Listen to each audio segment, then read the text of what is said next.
Her neighbors laughed at her and called her wild. They were sure that winter would break her, but she survived the cold like no one expected. Subscribe and write in the comments where you are watching from. She had learned early that belonging was something other people received without asking. For her, it was always provisional, always dependent on silence, labor, and endurance. Her father had come west like many others, pulled by the promise of land that could be claimed with sweat and defended with stubbornness. Her mother had been born to the land itself, to a people whose names the settlers mispronounced and whose knowledge they dismissed until they needed it. From those two lives, she inherited skills that did not fit neatly together in the eyes of the settlement. From her father, the use of tools, the patient measuring of timber, the habit of finishing what one began, even when the body protested. From her mother, the habit of watching before acting, of reading the ground and the wind, of understanding that survival wasn't a contest, but a negotiation. By the time she reached middle age, both parents were gone. Her mother's death had come quietly, during a winter that lingered too long and stole strength day by day. There had been no dramatic last words, only hands guiding hers one final time over frozen earth, showing her how to feel for firmness beneath snow, how to judge where water would run when the thaw came. Her father followed years later, worn down by injuries and debt, leaving behind a small parcel of land, a cabin that leaned slightly out of square, and a reputation that never quite settled. He had been known as capable, but odd, too willing to listen to his wife, too ready to try things that others dismissed as unnecessary. After his burial, the tools became hers, the land became hers, and the silence of the place grew heavier. The settlement had never known what to do with her. As a girl, she had been tolerated because her father was useful and her mother kept to herself. As a woman, she was endured because she worked harder than most and asked for little. She hauled water, split wood, repaired fences, and tended small tasks no one else wanted. When work was needed, her name was spoken. When credit was given, it was withheld. She was not invited into houses unless something needed lifting or mending. She was not asked to sit near the fire when talk turned to families and futures. The men spoke around her, the women spoke past her, and the children learned early which questions not to ask. Winter sharpened these divisions. As autumn faded and the first hard frosts arrived, people grew cautious, protective of their stores, and suspicious of anyone who might need more than their share. She noticed how looks changed when she approached the trading counter, how conversations stalled when she stepped inside a doorway.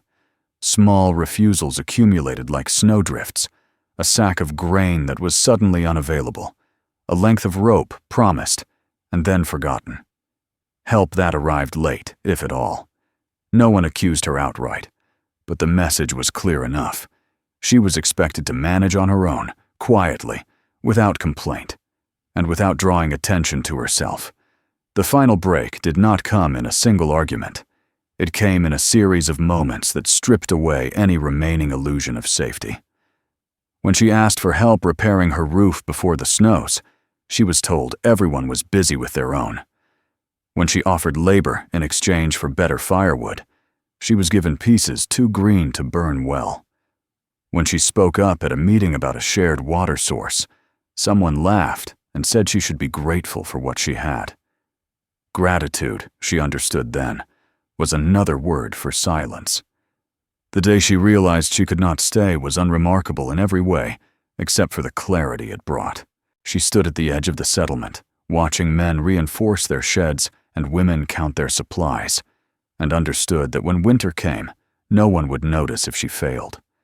Not out of cruelty, but out of certainty that she did not belong among them. Survival here required more than strength.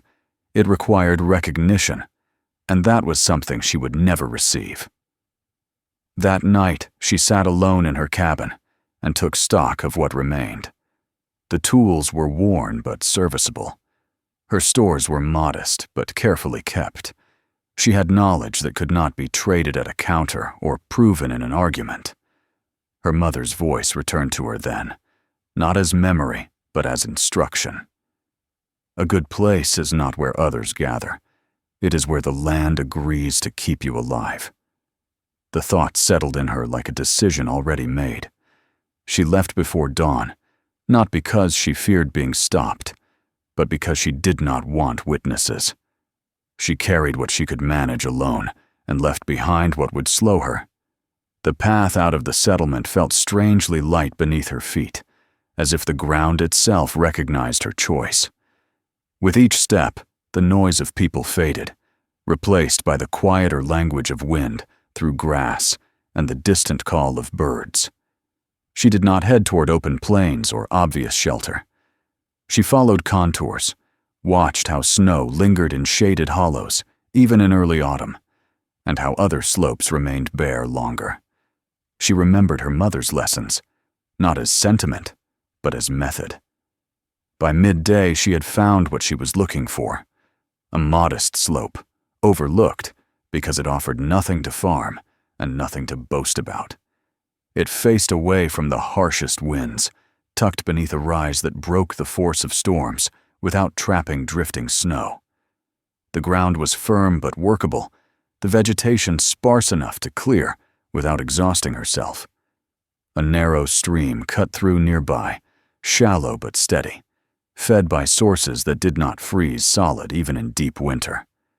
Animal tracks crossed the area, but not the heavy signs of predators. It was not beautiful, and it did not invite attention. It was sufficient. She rested there and let the place speak. She tested the soil with her hands, pressed her weight against the slope, and watched how shadows moved as the sun shifted. Every choice she made was quiet and deliberate. This would not be a home meant to impress. It would be a shelter meant to endure. She marked out where a structure could be partially set into the earth, using the slope itself as insulation. She envisioned walls thick enough to hold warmth, an entrance low enough to discourage wind, and a hearth placed not for appearance, but for efficiency. Work began the next morning. Alone, she measured and cut, set and adjusted, always mindful of conserving strength. She did not rush, because haste had no place here. Each piece of timber was chosen for its purpose, each stone placed with intent. As the walls rose, low and solid, she felt something settle inside her that she had not known was missing. This place did not judge her origins or question her right to exist. It responded only to what she did with her hands and mind. At night, as she lay beneath a temporary covering and listened to the quiet, she thought of the settlement she had left behind, not with bitterness, but with a clear understanding of why she could not return. They measured survival by tradition and pride. She measured it by outcomes. Winter would come regardless of who was right, and the land would not care how others spoke of her. It would respond only to preparation. By the time the basic structure of her small hut stood firm against the slope, she turned her attention to what mattered most. Warmth could be created, but it had to be maintained. Firewood would be her lifeline, and access to it would decide everything. She remembered too many winters watching men risk frostbite crossing open ground, too many nights hearing stories of injuries that began with a single trip into the wind. Exposure, her mother had taught her, was the true enemy. Distance meant little compared to what lay between. As she planned her next steps, the idea formed not as inspiration, but as necessity. She would not accept a path that winter could take from her. If the settlement had refused her a place among people, she would carve a place within the land itself, shaped by knowledge that others had mocked and dismissed. The hut was only the beginning. What she would build next would determine whether this choice meant survival or merely a slower kind of disappearance. The wind rose that evening, carrying the promise of colder days ahead. She tightened her cloak and stood beside the unfinished structure, already imagining the connections that would turn it from shelter into system. The transition was seamless, as if the decision to leave had been only the first step towards something more complete. The land had given her permission. Now it was her responsibility to answer.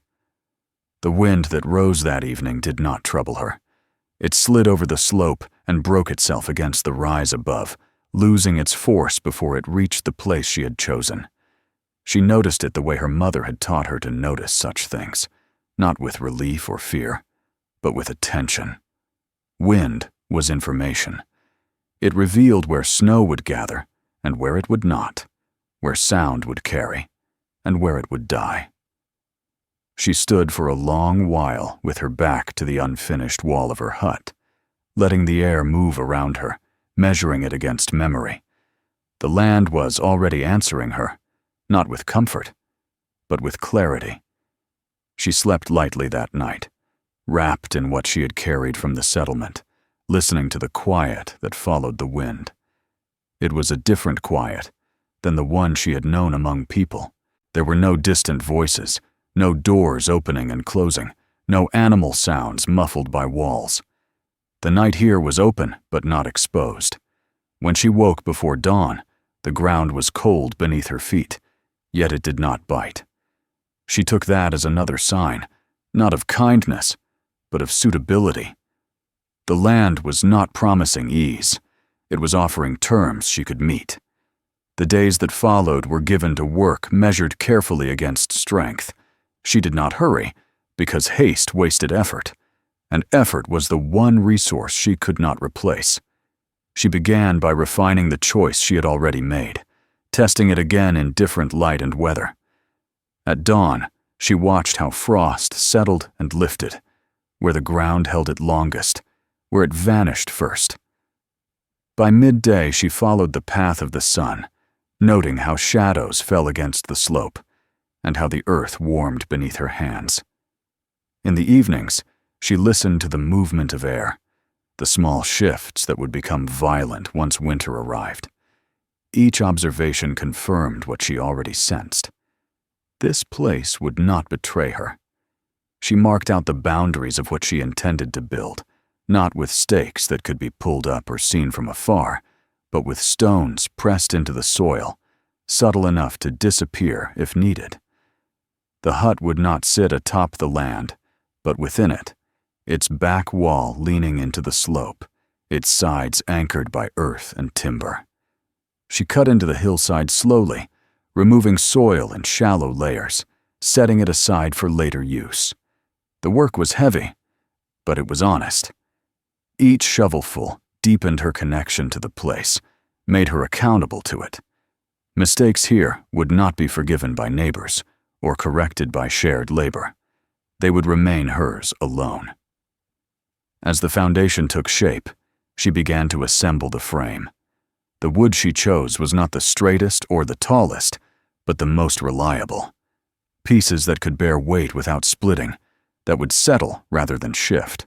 She measured twice before cutting, not out of caution but respect. Waste had no place here. The walls rose low and thick, designed to hold warmth rather than display skill. She packed earth and debris between layers, creating mass that would resist cold and store what little heat the fire could offer. Each decision echoed lessons learned long before, passed down without ceremony. Her mother had never spoken of insulation or efficiency, but she had spoken of survival, and the difference between the two mattered less than people like to think.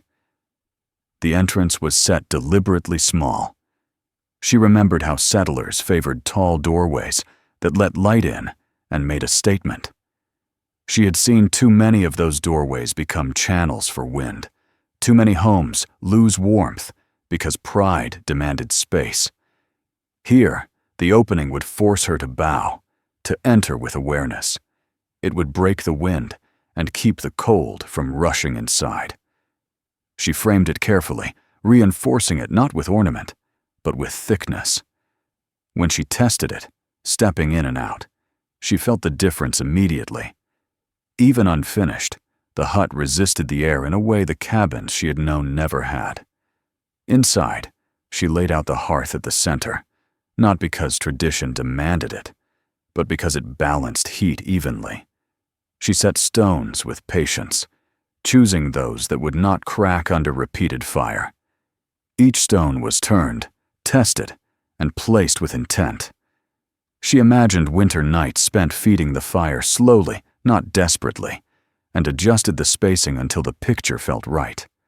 The roof came last, low and heavy, designed to shed snow without inviting it to settle too deeply. She layered it with the same care she gave the walls, knowing that what she could not prevent, she must at least manage. When the basic structure was complete, she stepped back and regarded it without pride or doubt. It was small, almost modest to the point of invisibility. It would not impress anyone who stumbled upon it, and that was precisely its strength. She moved inside and lit a small fire, not to warm herself, but to observe. She watched how smoke drew, how heat lingered against the walls, how the air moved when she opened and closed the door. The hut behaved as she had hoped. It did not fight the cold. It negotiated with it. With the shelter established, her thoughts turned naturally to what lay beyond its walls. Warmth could be created here, but it could be lost just as easily. Fire required fuel, and fuel required access. She remembered winters, when men measured their days by how many times they could risk stepping outside. She remembered stories of frost-bitten fingers, of paths buried overnight, of sheds rendered unreachable by drifts. Those memories did not frighten her. They instructed her. If the hut was her anchor, the space around it would determine whether that anchor held. She began to clear a path toward where she intended to store her wood, choosing a line that followed the slope's natural curve rather than cutting straight across it. Straight paths invited wind. Curved ones confused it. She scraped the ground down to firm earth, setting aside planks she had salvaged to create a raised surface. The path would not be open to the sky for long. She was already planning what would enclose it, what would turn distance into safety. But for now, she needed to prepare the ground, to give her future work something solid to rest upon. Each evening, as she returned to the hut, she took stock of her body as carefully as she took stock of her tools. Fatigue was expected, but injury was not acceptable. She adjusted her pace, rested when necessary, and listened to the small warnings her muscles offered. This attentiveness was another inheritance, one rarely acknowledged by those who prized endurance above all else. Her mother had taught her that ignoring pain did not make it disappear. It only delayed its cost. As days passed, the weather shifted. Mornings grew sharper, the air thinner and more brittle. Frost lingered longer on shaded ground. She welcomed these changes, not because they were comfortable, but because they tested her choices. Each cold dawn confirmed that the hut held heat better than she had dared to hope. Each evening, the fire responded predictably, without the sudden losses she had known elsewhere. The land was not yet winter, but it was rehearsing, and she was paying attention. She thought occasionally of the settlement she had left, not with longing, but with curiosity. She wondered if they had noticed her absence, if they spoke of her at all. The thought passed quickly. What mattered now was not their recognition, but her preparation. She understood that winter would arrive without ceremony, indifferent to stories and judgments. When it did, the difference between suffering and survival would be measured in small decisions made early, when there was still time to correct them. By the time the hut felt complete, she was already envisioning the next structure as an extension of it, not separate, but connected. The idea did not come as a sudden insight. It emerged from the steady accumulation of observation and need. She knew she would not accept a future in which she stepped into open wind to reach the wood that kept her alive. She would not gamble her hands and breath on each trip. The land had given her a place. Now she would shape it further, guided by the knowledge that had never been welcome among people, but had always belonged here. One evening, as she sat by the hearth, listening to the quiet deepen outside, she realized that the sense of exile she had carried from the settlement had faded. In its place was a different awareness, one rooted not in acceptance by others, but in alignment with what surrounded her. She was no longer waiting to be allowed to stay. She was already staying, already becoming part of the rhythm she had chosen. The transition was so complete that it surprised her. She had not lost anything by leaving. She had simply removed what did not fit. The thought carried her into sleep, and when she woke the next morning, the purpose ahead of her felt clear and unavoidable. The hut was ready. The land had been read and answered. What remained was to ensure that the path between warmth and fuel would never again become a threat. She gathered her tools, stepped outside into the sharpening air, and began to plan the structure that would turn this place from a shelter into a system capable of enduring the season to come. The decision did not arrive as a revelation. It had been forming for days, shaped by memory, necessity, and the quiet logic that governed everything she did now. As she stepped out of the hut into the sharpened air of early winter, she felt the difference immediately. Inside, warmth lingered, held by earth and stone and careful construction. Outside, the wind still moved freely, searching for gaps, testing skin and breath. The contrast was enough. It reminded her of all the winters she had watched men leave warm cabins and return with numb hands, of how the danger did not begin at the fire, but at the moment one stepped away from it. She walked the path she had cleared toward the place where her firewood would be stored, counting her steps without meaning to. The distance was not great. It was no farther than what she had known in the settlement, no farther than what most people considered reasonable. Yet she understood, as she always had, that winter did not measure danger in distance. It measured it in exposure.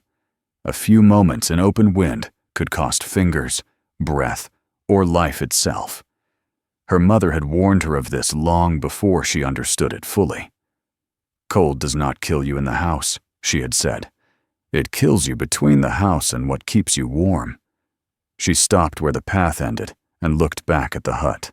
The idea was already there, waiting for her attention. She would not accept that this stretch of ground must remain open to the sky. She would not allow winter to claim this space simply because tradition had never challenged it. Others built sheds and paths and accepted the risk as unavoidable. She had never believed that. If something could be protected, it should be. If exposure could be reduced, it must be. Survival was not about enduring unnecessary hardship. It was about removing it wherever possible. Her mother's teachings returned to her not as stories, but as methods. She remembered shelters built not as single rooms, but as systems, spaces connected and enclosed so that life could continue even when the world outside became hostile. She remembered how hides had been stretched and layered, how seams had been treated with care, how air itself could be turned into an ally when trapped and held still. These were not secrets, but they weren't written down, and they were not taught in places that valued speed over understanding. She began with materials, because ideas without materials were only wishes. She took stock of what she had gathered and what she could still obtain before the deep cold set in. The hides she had cured over the past months lay folded and ready, thick and supple, carrying the faint scent of smoke and fat. Each one had been worked by hand, scraped and softened until it would bend without cracking. She selected those that showed the least weakness, knowing that the structure would depend on their integrity. For the frame, she chose straight poles, stripped of bark, and dried just enough to hold without becoming brittle. She tested each one by pressing her weight against it, listening for protest. The tunnel would not be tall. She had learned early that height invited wind. It would be long enough to allow her to move freely with an armload of wood, but low enough to discourage rushing air. She marked out the line carefully, following the natural curve of the slope rather than forcing it into straightness. The ground here slanted gently downward away from the hut, and she decided to use that to her advantage. A slight decline would allow meltwater to move away from her living space rather than toward it. Such details mattered more than appearances. She set the first poles firmly into the ground, spacing them at intervals she could manage alone. Each pole was braced and checked, adjusted until it stood true. When the line was complete, the shape of the tunnel was already visible in her mind, even before the skins were raised. She worked methodically, never rushing, never leaving a step unfinished. The work demanded patience more than strength, and she gave it both. When she began stretching the hides over the frame, she did so in layers. The first layer formed the outer skin, pulled tight enough to shed snow and resist wind. The second layer was set inside it, separated by a narrow gap that would hold still air. She remembered how her mother had explained this without naming it, how she had shown her that 2 thin layers with space between could protect better than 1 thick one. The air, when trapped, would resist the movement of cold and heat alike. She sealed the seams with rendered fat, mixed with ash, pressing the mixture in by hand until it filled every small opening. The work was slow and repetitive, but she knew better than to resent that. This was where failure would begin if it came at all. The ends of the tunnel required special care. Where it met the hut, she kept the opening low, forcing anyone entering to bow. It was not an act of humility, but of practicality. Wind lost its force when made to change direction, and a low entrance ensured that no straight rush of air could pass through. At the far end, where the tunnel would open into the storage area, she allowed slightly more space, enough to move freely with larger loads. Here too she planned a covering that could be closed tight when storms arrived, heavy flaps that would overlap and seal. The floor came next. She laid planks across flat stones, lifting them just enough to keep wood and boots out of standing water. Beneath the floor, she left space for drainage, knowing that snow would melt and refreeze unpredictably. She tested the slope again and again, pouring water and watching how it moved, adjusting until it flowed away as intended. Only then did she feel satisfied enough to continue. With the structure taking shape, she turned her attention to what would give it purpose. Firewood was not simply fuel.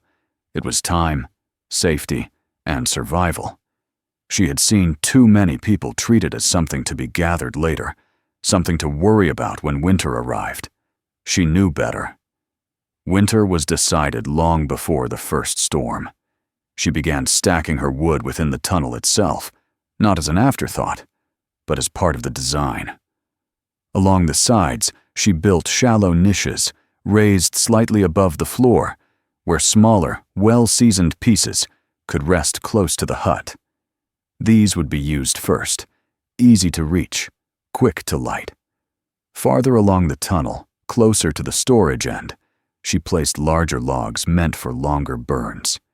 Each piece was positioned so that air could move around it without carrying moisture. The placement was deliberate. Wood stored in the tunnel would benefit from the residual warmth that escaped the hut, drying slowly without cracking. At the same time, it would remain protected from wind and snow, never buried, never frozen solid. She tested this by leaving a few pieces in place overnight, then touching them in the morning. They were cold, but dry, ready to burn without struggle. The satisfaction she felt then was quiet, but complete. This was not cleverness, it was alignment. As the days passed, the tunnel became part of her routine. She walked its length repeatedly, carrying tools, testing balance, adjusting height where her shoulder brushed the frame. Each trip taught her something new. Where the skins needed tightening, where a pole required reinforcement. She listened to the sounds it made, the muted hush of wind passing over rather than through. Inside, the air remained still, almost heavy compared to the outside. That stillness was exactly what she wanted. Word of her construction reached the settlement, as she knew it would. People passing at a distance saw the low, skin-covered structure stretching from the hut, and laughed. They called it a burrow, a beast's passage, a sign that she had gone fully wild. She heard these things secondhand, carried by those who could not resist repeating them. She did not respond. She had no interest in defending something that had not yet been tested. Arguments did not keep people alive. Structures did. Instead, she focused on finishing details. She reinforced the base of each pole with stones, wedged carefully so they would not shift under weight. She checked every seam again, adding more sealant where needed. At the ends of the tunnel, she stuffed dry grass and scraps of cloth into the gaps between layers, increasing the insulating effect where it mattered most. The work left her hands stiff and sore, but she welcomed that. Pain meant progress. By the time the first true cold arrived, the tunnel was complete. It was not beautiful. It did not invite admiration. It lay low against the land, blending into the slope, visible only if one knew where to look. To her, it was perfect. She walked from the warmth of the hut into the tunnel and felt no sudden bite of wind, no shock of cold. The transition was gentle, controlled. She reached her stored wood, lifted an armload, and returned without hurry. The fire accepted the fuel easily, the flame steady and bright. Nothing was wasted. Nothing was rushed. That night, as she sat by the hearth, she listened to the first real storm gathering outside. Wind rose and fell, probing, testing. Snow began to strike the skins above, a soft, persistent sound. She felt the weight settle gradually, pressing down, sealing the structure further. Inside the tunnel, nothing shifted. The air remained still. The wood remained dry. The system behaved exactly as she had intended. She thought then of the people who had mocked her, of how certain they were that she would fail. She did not feel anger. She felt distance. They were still measuring winter by courage and endurance, by how much suffering one could tolerate before breaking. She had measured it by preparation. The difference would soon become clear, not through words, but through survival. As the storm deepened, she made several trips through the tunnel, not because she needed to, but because she could. Each time reinforced her confidence. Each step confirmed that the most dangerous part of winter had been removed from her life. She was no longer exposed between warmth and fuel. She had turned that space into shelter. The thought carried her through the night, steady and calm, as the world outside began to disappear beneath snow. The storm that had begun as a rehearsal now returned as a verdict. It did not announce itself with drama or warning. It simply arrived, as winter always did in this country, indifferent to readiness and unmoved by opinion. Snow came first in light sheets, drifting sideways on a wind that carried the sharp edge of colder things behind it. By nightfall, the sky had lowered and hardened, pressing down on the land until the world seemed smaller, tighter, less forgiving. She watched it from inside her hut, the fire steady, the walls holding, the air calm. Outside, the slope she had chosen began to disappear, softened and reshaped by white. She slept through the first night without waking, something she had not done in years. The heat held. The fire did not demand frantic feeding. When she rose before dawn, the cold beyond the walls was deep enough to make the air inside feel precious, earned. She stepped into the tunnel and felt the familiar stillness wrap around her. Snow whispered against the skins above, but the sound was muted, distant. She walked its length without hesitation, lifted dry wood from its place, and returned. The movement felt ordinary, almost boring, and she understood then that this was the true measure of success. Survival that felt routine, not heroic. In the settlement she had left behind, winter announced itself differently. Cabins that had stood proud in autumn now crouched beneath drifts that rose higher with each hour. Doors froze shut overnight, forcing men to dig their way out before the day could even begin. Woodpiles stacked with confidence weeks earlier vanished under snow packed hard by wind. Those who had placed their stores too far from their homes felt the mistake immediately. Each trip outside became a calculation, each step a risk. The wind cut exposed skin without mercy, and the cold settled into bones as if it meant to stay. The first injuries came quickly, fingers that would not bend, toes that burned, and then went numb. People laughed it off at first, the way they always did, turning pain into proof of toughness. But as the storm deepened, laughter grew scarce. Fires burned hotter and faster as people tried to chase back the cold, consuming wood at a rate no one had planned for. When the better pieces ran out, they fed the flames with whatever they could break apart. Chairs disappeared. Shelves followed. Some tore down interior walls, reasoning that structure mattered less than warmth. The smoke that rose from the settlement carried a bitter scent. Wood never meant to burn. She knew none of this directly at first. Her days followed a rhythm she had established before the storm, steady and contained. She rose, tended the fire, moved through the tunnel to gather wood, returned without haste. The firewood stored along the tunnel walls responded exactly as she had hoped. It lit easily, burned cleanly, and lasted. The residual warmth from the hut kept it from taking on moisture, and the skins kept the wind from stripping away what little heat it held. Her hand stayed warm. Her breath remained even. The cold existed, but it didn't rule her. As the storm stretched into its second and third days, the silence around her deepened. Snow built upon snow, sealing the tunnel further, adding weight and insulation. She checked the frame from inside, watching for sag or shift, but found none. The poles held. The seams stayed tight. What little movement occurred worked in her favor, pressing the layers closer, closing gaps that wind might have exploited. The structure was becoming part of the storm rather than resisting it, and she understood that this was why it endured. It was on the fourth day that she heard the sound of a human voice outside, carried faintly on the wind. It startled her, not because it was loud, but because it did not belong.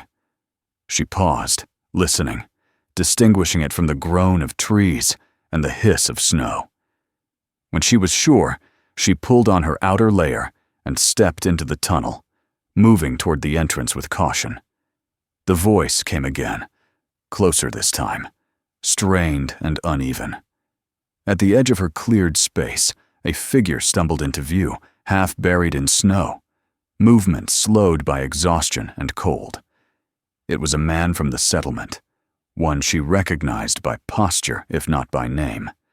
He had always been among the louder voices, quick to judge, quick to laugh. Now his coat was rimed with ice, his hands bare and red, his eyes unfocused. He had not come looking for her out of goodwill. He had come because he had nowhere else to go. She did not hesitate. Hesitation belonged to a world where she still needed to decide what she owed these people. That world was gone. She guided him inside, through the low entrance, into the tunnel. He had to stoop, had to follow her lead, and in doing so, his breath slowed. The still air wrapped around him, cutting the wind's reach in an instant. By the time they reached the hut, his shoulders had dropped, the tension easing without his consent. She sat him near the fire, wrapped his hands, and waited. Words were unnecessary. When he could speak again, he asked the question she knew was coming. How? He did not mean how she had helped him. He meant how she had managed to live like this while the rest of them suffered.